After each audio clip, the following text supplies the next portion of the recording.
branded with hate. As an outsider in my dad's house, Mom and stepfather kicked me out. I exposed their greed, reclaimed ownership, and cut ties for good. Mom kicked me out because stepdad and his kids hate me, but I own the house. So, when I was 15, my dad passed away. It was a tough time. Like, losing him felt like my whole world got flipped upside down. My dad, though, was always that guy who had everything planned out, super organized, the kind of guy who would keep receipts for stuff from 10 years ago just in case. Anyway, turns out he had his will all set up way in advance. And let me tell you, it was specific as hell. After he passed, my mom did not waste any time moving on. I get it. Maybe she was lonely, but it felt way too quick. One moment we were at his funeral, and before I even had a chance to process everything, she is already talking about some new guy she met, and I am like, wait, what? It felt like one minute I was dealing with losing my dad, and the next there was this stranger, Rob, moving into our house. It all happened so fast, I barely had time to blink. One day it was just me and my mom trying to get by, and the next there is this dude in our living room acting like he has been there all along. Rob was, well, I guess he was all right at first. But man, it just did not sit right with me. I mean, my dad's stuff was still all over the place, his chair, his tools, even his favorite mug that he would always use every morning. It was like he was still there. And then Rob comes in and suddenly all that stuff starts disappearing. My mom would be like, oh, we need to make room for Rob's things. And I would think, what is the rush? It is not like Rob was paying rent or anything. It felt like she was erasing my dad bit by bit. And that stung. Anyway, a couple of months after my dad passed, I got the news about the inheritance. I remember the day so clearly because it was probably the one time I actually felt like something was going right. My dad's lawyer sat me down and explained everything. My dad left everything to me, not a penny to my mom. I guess it makes sense since they were not married and legally she did not have a claim, but still, it caught me off guard. At first I was like, wait, are you serious? I did not really know how to react. I mean, I was just a kid. And suddenly, I was told I owned properties and money. It was kind of overwhelming.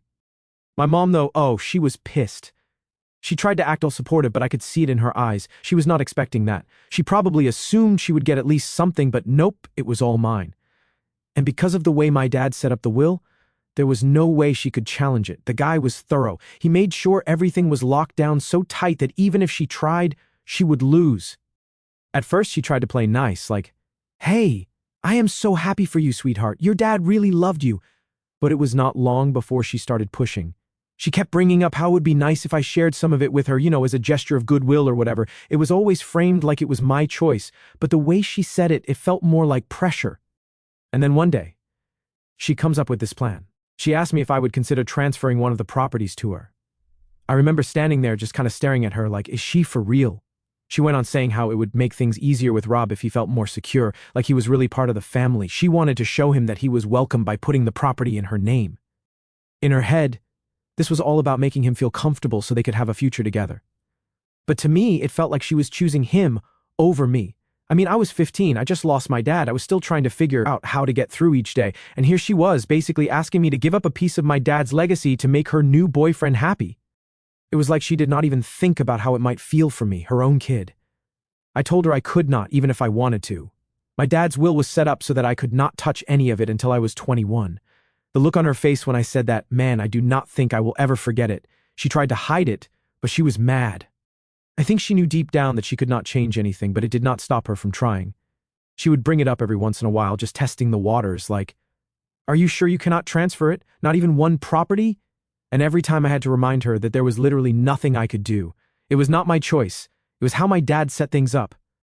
To be honest, even if I could have given her the property, I do not think I would have. It felt like a betrayal to my dad's memory. This was his way of taking care of me, making sure I had a future, and I was not going to mess that up just to make my mom's new boyfriend feel cozy. And of course, there was Rob's kids. My mom was bending over backwards to make sure they felt welcome. They were cool, I guess. A son who is now 18 and a daughter who is 19, but my mom was all about making them comfortable, making sure they had everything they needed. It was not like she was a total monster to me or anything. She still acted like a mom, but there was this clear difference in how she treated them compared to me. I would see them all go on trips together. She would always frame it like it was this great idea, saying, would you not rather visit your grandparents on your dad's side? Like every single time they planned something, she would suggest I spend time elsewhere. I could see right through it. She did not outright say, you cannot come, but it was obvious she did not want me around. And you know, when you are a kid, you do not really know how to react to that. You just kind of go along with it, hoping that maybe she would change her mind, but she never did. I spent a lot of weekends at my grandparents' place, and do not get me wrong, they were great. But every time I heard about one of those trips, it was like a little reminder that my mom was choosing her new life over me. Looking back, I think my dad must have known something like this could happen. Why else would he leave everything to me and nothing to her?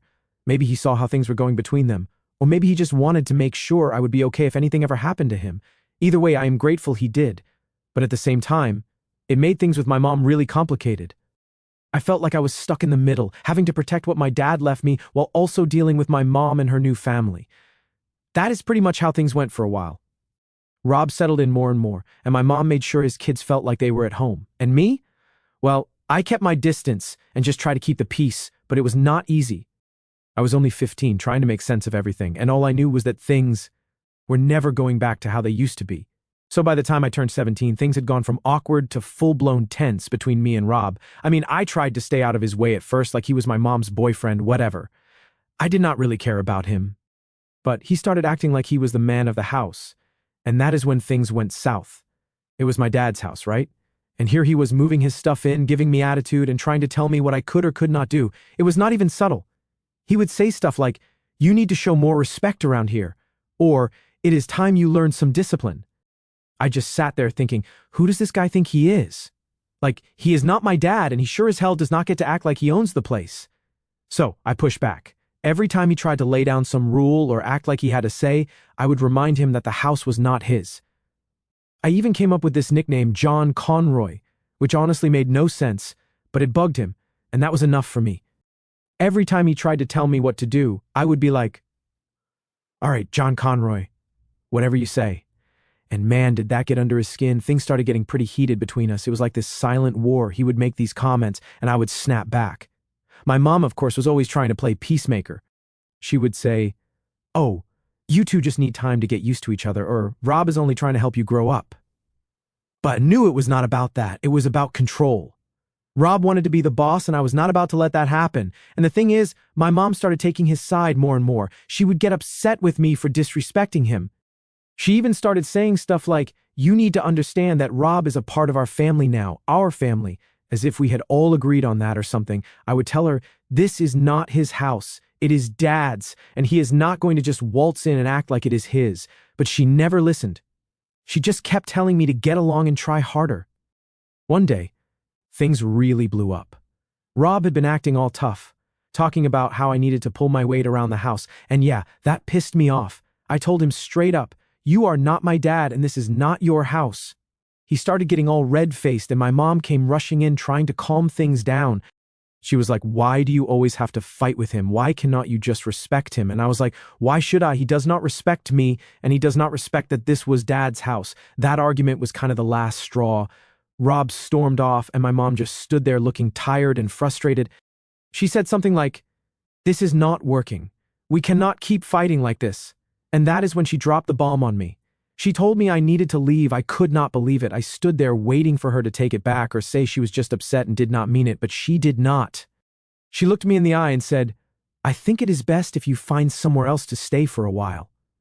I was like, "Wait, my house? You are kicking me out of my house?" She just sighed and said, "It is not just your house. It is our home.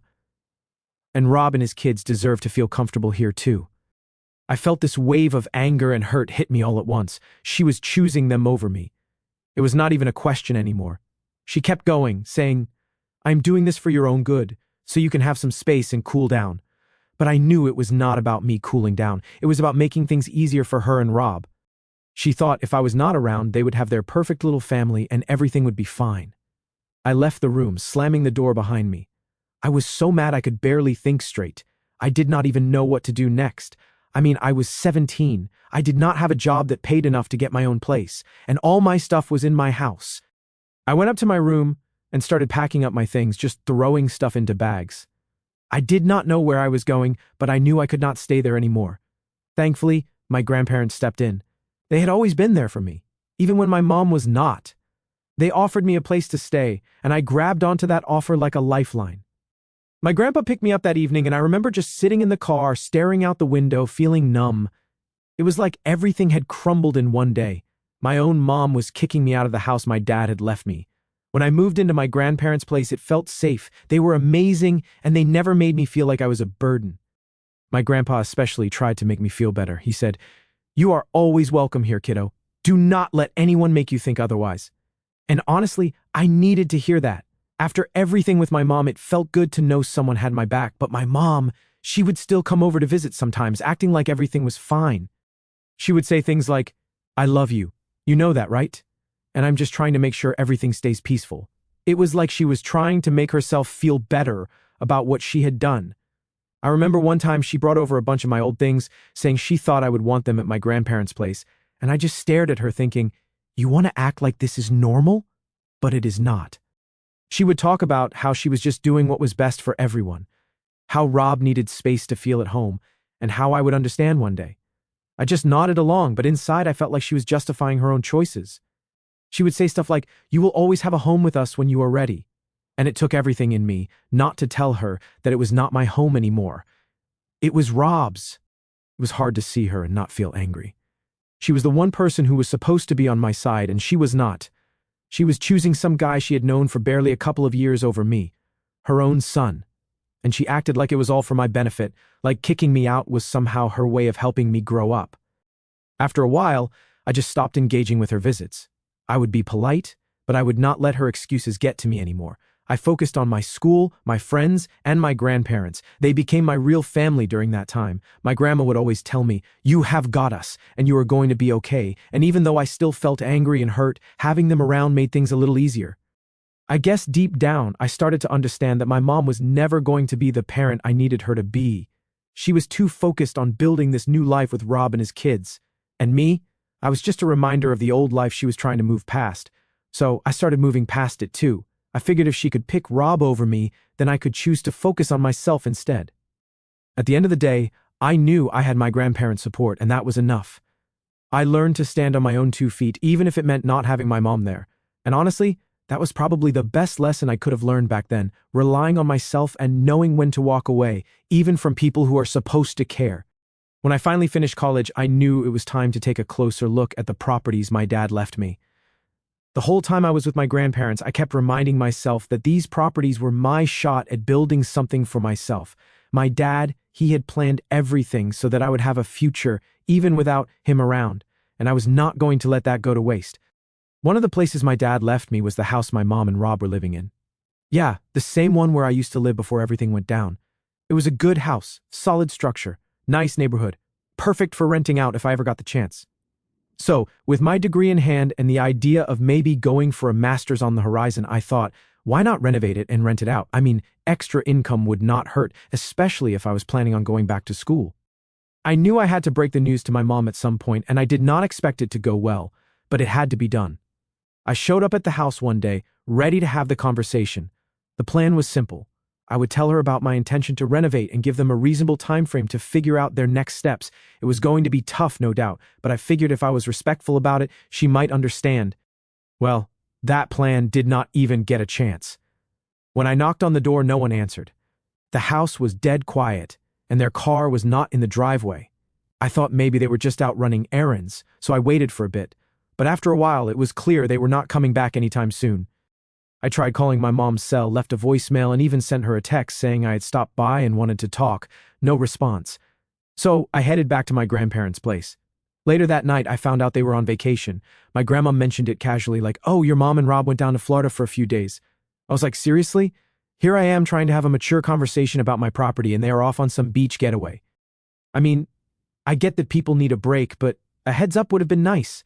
I gave it a couple more days hoping she would get back to me, but still nothing. No call, no text, just radio silence. It was frustrating. I felt like she was avoiding me, and that made things harder. I needed to move forward, but I could not do that if she kept dodging me. So, after waiting around for a bit, I decided to take matters into my own hands. I knew legally the house was mine. My name was on the deed, and I was the one paying the property taxes every year, so I had the right to take control of the situation. I decided to change the locks. Yeah, I know it sounds drastic, but it felt like the only way to make it clear that I was serious. I needed to start the renovation process, and I could not have them treating it like a vacation home while I was trying to move forward with my plan, so I went ahead and did it. I called a locksmith, got the locks changed, and made sure I had all the keys. While I was there, I took a look around the place. It was weird being back in the house where I grew up, but it felt different. It did not feel like my home anymore. It felt like a stranger's place with bits and pieces of my mom and Rob's life scattered around. Seeing it like that only made me more determined to follow through with my plan. The next day, my phone started blowing up. My mom had finally gotten back, and she was furious. I had a bunch of missed calls and angry voicemails from her, basically demanding to know why they could not get in. She said stuff like, "How could you do this to us? And this is so disrespectful." I could feel the anger just pouring through the phone. I knew she would be upset, but hearing her like that, I guess it hit harder than I thought. I finally picked up when she called again, and she was shouting before I could even say hello. She was like, "Why did you lock us out of the house?"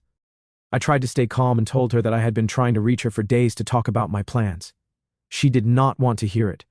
She kept saying things like, "You cannot just kick us out like this, and we have nowhere else to go right now." I explained that I had given them plenty of time and I had every right to reclaim the house. I told her I planned to renovate and that I had given her a heads up, but she was not having any of it. She said, "This is still my home. You cannot just take it away from me." And that is when I knew there was no reasoning with her. In her head, it was not about what was legal or fair. It was about what she thought she deserved. At that point, I had to put my foot down. I told her they had 2 weeks to find somewhere else to live. I was not going to be a jerk about it. I wanted to give them a chance to move their stuff and figure things out. But 2 weeks was all I could offer. I told her that after that, the renovation work would begin, and they could not stay. The silence on the other end of the line was almost worse than the shouting. When she finally spoke, her voice was low and cold. She said, "I never thought you would do this to your own mother, and I felt that like a punch to the gut, but I knew if I backed down now, I would never be able to move forward. This was about me taking control of my own life, and sometimes that means making tough calls." After that, I did not hear from her for the rest of the day. But the next morning, I showed up at the house to start preparing for the renovations. And guess who was waiting for me in the driveway? My mom and Rob, both of them looking furious. Rob tried to step up to me like he was going to intimidate me into letting them stay. He was all, "You think you can just kick us out like this? You have got no right." I did not back down. I told him flat out, "This is not your house, and it never was. I am the one paying for it, and I am the one calling the shots." He was fuming, but he could not argue with that. My mom, though, she started crying, saying I was being unfair, that I was putting them on the street. She said I was acting just like my father and not in a nice way. It stung, but I kept my cool. I tried to be reasonable and said, "Look, you have 2 weeks to figure things out. I am giving you that time, but I need to start the renovations soon. This is my property and I am doing what is best for me." She just shook her head, tears streaming down her face, saying she could not believe how cold I was being. Rob was standing there trying to look tough, but I could tell he knew he had no power in this. It was not easy. Seeing my mom cry, seeing how angry she was, it sucked. I felt guilty, even though I knew I was doing what I had to do, but I also knew that if I let them stay, I would never get them out. This was my chance to take back what was mine, and I was not going to let it slip through my fingers. By the time they left, it felt like a weight had been lifted off my shoulders, but at the same time, there was this knot in my chest. I knew I had made the right call, but that did not make it any less painful. I drove back to my grandparents' place, knowing I would have to see this through, no matter how hard it got. All right, so after I told my mom and Rob they had 2 weeks to move out, I thought maybe things would calm down a bit. I figured they would be mad at first, but then they would start packing and just accept it. I mean, it was not like they had any other option, but of course, nothing is ever that simple. Instead of dealing with it quietly, my mom decided to make things as dramatic as possible. The next day, I went over to the house to start preparing for the renovations. I wanted to check out the backyard and take some measurements for the work I had planned. I had a contractor scheduled to come by in a few weeks, and I wanted to make sure everything was good to go. I was out there with a notepad making notes when I heard the back gate swing open. I turned around and there was my mom storming in like she was on a mission. She was furious, like I am talking, full-on yelling before I even had a chance to say anything. "How could you do this to us?" she shouted, her face all red and puffy. She kept going, throwing her hands in the air and demanding to know how I could betray my own family. She was like, "We have nowhere else to go. What do you expect us to do?" I tried to stay calm, even though my heart was pounding. I told her, "Mom, I gave you 2 weeks. You have time to find a place. I'm not just kicking you out with no warning." But she was not hearing it. She went on and on about how I was being selfish and how she had sacrificed so much for me. And honestly, that got to me. It was like she was trying to make me feel guilty for wanting my own space back. And then, of course, Rob showed up. He came in with that same tough guy attitude, like he was going to somehow change my mind by glaring at me. He was all, "You think you can just boss us around because you own this place? We have built a life here." And I was like, "No, Rob, I built a life here. This was my dad's house and I am taking back what is mine." I could tell that was not what he wanted to hear. He got all worked up and for a second I thought he was going to try something, but my mom stepped in, putting her hand on his chest, telling him to calm down. She turned back to me with tears in her eyes and said, "Please, we need more time. We have got nowhere else to go." And then Rob's daughter, the one who was 19, came out of the house crying. I had not even noticed her until she stepped onto the porch clutching her stomach. That is when my mom blurted out, "She is pregnant. You cannot do this to her. You cannot kick us out when she is about to have a grandchild." That hit me like a punch. I was not expecting that. For a moment, I just stood there, not really knowing what to say. It felt like they were pulling out every card they could to get me to change my mind. And I mean, yeah, I felt bad for her. She was young and being pregnant is a lot to handle, but at the same time, I knew I could not let that change things. I took a deep breath and told them, "Look, I am sorry she's going through that, but this is still my house. You have 2 weeks. I am not asking you to leave today." My mom started sobbing, and Rob just stood there looking like he was ready to explode. It got to a point where I just could not stand being there anymore. I told them, "I have made my decision. I need this place back. I will come by in 2 weeks to check in," and then I walked out. It was not easy. I could hear my mom still yelling as I left, calling me heartless and selfish and saying she could not believe her own son would do this to her. But I had to keep walking. If I stayed there any longer, I knew I would start second-guessing myself, and I could not afford to do that. When I got back to my grandparents' place, I tried to focus on my plans for the renovations. I pulled up all the paperwork, went over my notes, and tried to keep my head clear. But it was hard. I kept thinking about my mom and what she had said. The guilt started creeping in. I mean, no one wants to be the bad guy, especially not when it comes to family. And then my phone started buzzing.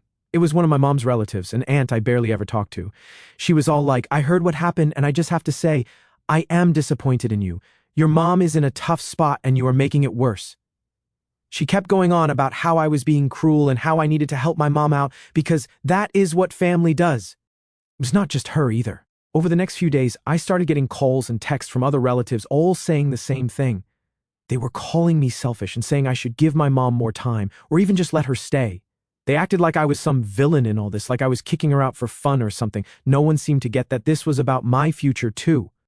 At one point, my grandma noticed how stressed I was getting. She sat me down and said, "Listen, you did what you had to do. Do not let them guilt trip you into thinking you are wrong. Your dad left you this house for a reason," and that helped a little. It was good to have her on my side, but it did not make the phone calls and messages any less annoying. The worst part was when one of my mom's relatives sent me this long message about how my mom was caught in the middle and that I needed to show compassion because she was trying to keep the peace. That one got under my skin. I wanted to reply and say, "How is she caught in the middle when she is the one who chose them over me?" But I did not.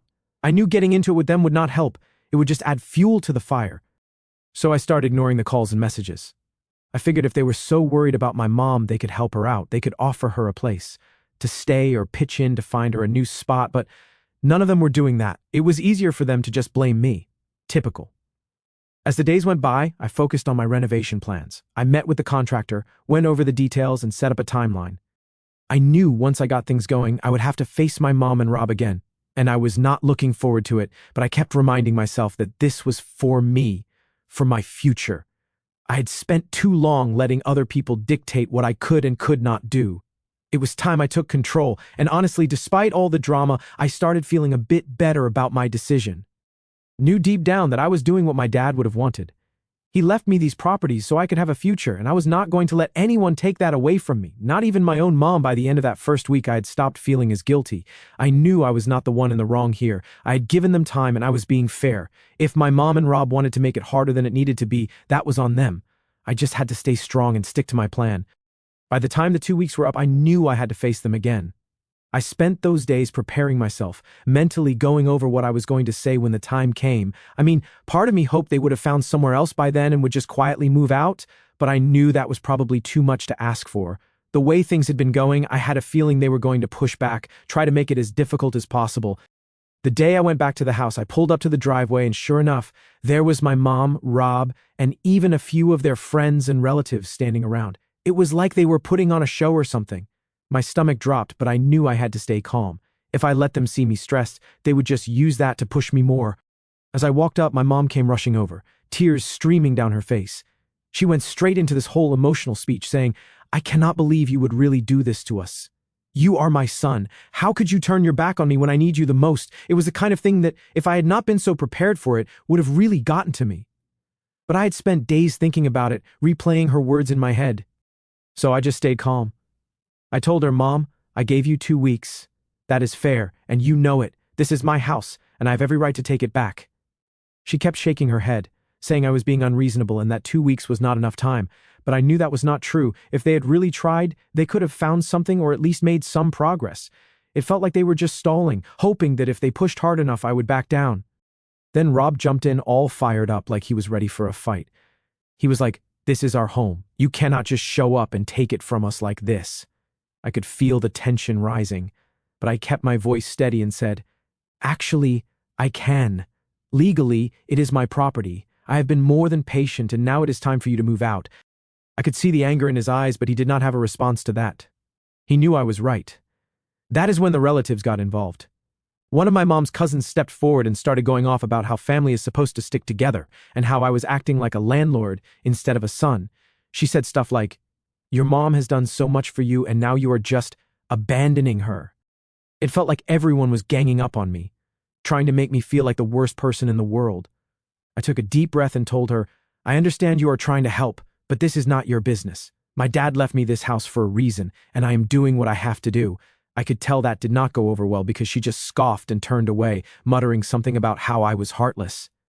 At that point, I realized this was not going to be a quick conversation. They were all just waiting for me to crack, hoping I would feel bad enough to change my mind. But I knew if I gave in now, they would never leave. It would just be more excuses, more drama, and more pressure. I had to stand my ground no matter how bad it felt.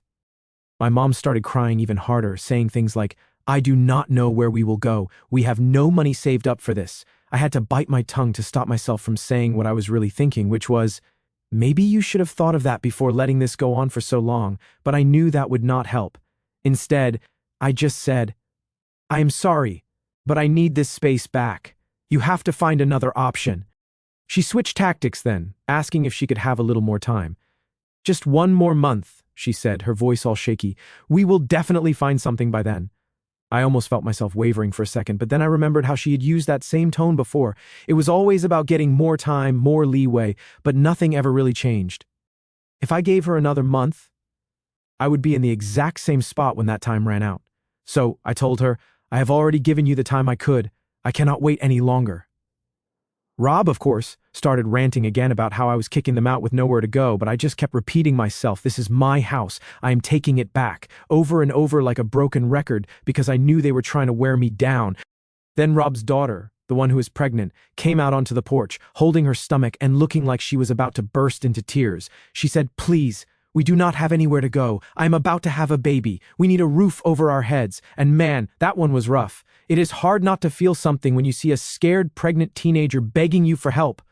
But I reminded myself that it was not my responsibility. It sucked, but I had to focus on what was best for me. I said, "I am really sorry, but I have given as much time as I can. I hope you find somewhere soon." And with that, I turned and walked away. My mom called after me, screaming about how she would never forgive me for this, but I kept walking. I knew if I stopped, if I turned around and saw her face again, I would start to doubt myself. When I got back to my car, I felt this mix of emotions. Part of me felt relieved, like I had finally taken control and made the decision I needed to, but another part of me felt like absolute garbage. It is one thing to tell yourself you are doing the right thing, but it is a whole other thing to feel it when everyone around you is saying you are wrong. I sat in my car for a while just trying to breathe and not let everything sink in too much. I knew they were angry and I knew they were probably talking behind my back, but I had to keep telling myself that I was doing what I needed to for my future. My dad left me these properties for a reason, and I was not going to let guilt and pressure ruin that. When I finally drove off, I felt a bit lighter. It was not easy, and I knew there would be more backlash to come, but I had taken the first step. I had stood my ground, and now it was up to them to figure things out. I was not going to let them drag me down with their problems. I had plans, and I was going to stick to them, no matter how many people tried to guilt trip me. The rest of the day, I focused on my renovation plans. I set up meetings with the contractor, went over the designs, and started getting things in motion. It felt good, like I was finally moving forward with my life. Yeah, there was still that weight of everything that happened, but I knew I had done the right thing. I was not going to let anyone tell me otherwise.